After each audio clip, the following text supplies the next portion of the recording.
Всем привет! Сегодня мы отвечаем на вопросы. Когда ребенок скрипит зубами по ночам, значит у него большая вероятность глисты.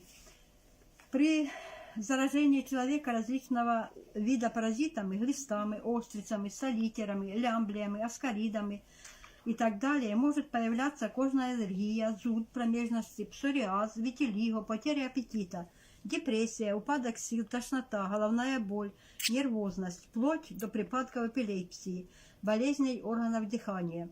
Гельминты может поражать желудочно-кишечный тракт, печень, желчный пузырь, поджелудочную железу, селезенку, легкие, половые органы, нарушить кроветворение. Особенно страдают дети. Они отстают в росте, теряют волосы на голове, скрипят зубами по ночам.